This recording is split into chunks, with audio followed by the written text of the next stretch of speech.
word Holodomor is a Ukrainian word derived from the phrase Mority Holodom, which means to kill by starvation. The word is intentionally not synonymous with the word for famine. The creation and usage of the word are designed to stress a famine that was inflicted upon someone on purpose. The Holodomor took place in 1932 and 1933, during the rule of Joseph Stalin, the dictator of the Soviet Union. Stalin wanted to transform the Soviet economy from a peasant-based one to a modern industrial one by collectivizing the farms and forcing the peasants to work in state-owned enterprises. He also wanted to crush any resistance or nationalism among the Soviet republics, especially Ukraine, which had a long history of cultural and political autonomy. Ukraine was known as the breadbasket of Europe because of its fertile soil and abundant harvests. However, Stalin imposed unrealistic and punitive quotas of grain that the Ukrainian peasants had to deliver to the state, leaving them with little or nothing to eat. He also confiscated their livestock, tools, and seeds and prevented them from leaving their villages or receiving any outside aid. He deployed secret police and party activists to enforce his policies and to arrest, deport, or execute anyone who resisted or complained. As a result, a man-made famine swept across Ukraine, killing millions of people.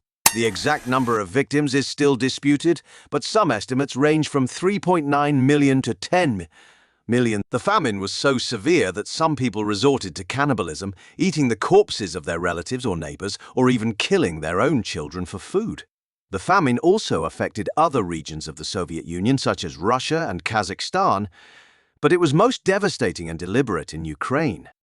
The Soviet regime tried to cover up the famine by denying its existence, censoring any information, and preventing any foreign journalists or humanitarian workers from accessing the affected areas. The few who managed to witness the famine and report it to the world, such as Gareth Jones and Malcolm Muggeridge, were either discredited or silenced by the Soviet propaganda machine. The famine was also ignored or downplayed by some Western governments and media who wanted to maintain diplomatic relations with the Soviet Union or who were influenced by pro-Soviet sympathizers. Such as Walter Duranty, the New York Times correspondent who won a Pulitzer Prize for his misleading reports on the Soviet Union. The Holodomor remained a taboo topic in the Soviet Union until its collapse in 1991, when Ukraine gained its independence and started to uncover and commemorate the truth about the famine. The Holodomor has been recognized as a genocide by many countries and organizations, including the United States, Canada, the European Parliament, and the United Nations.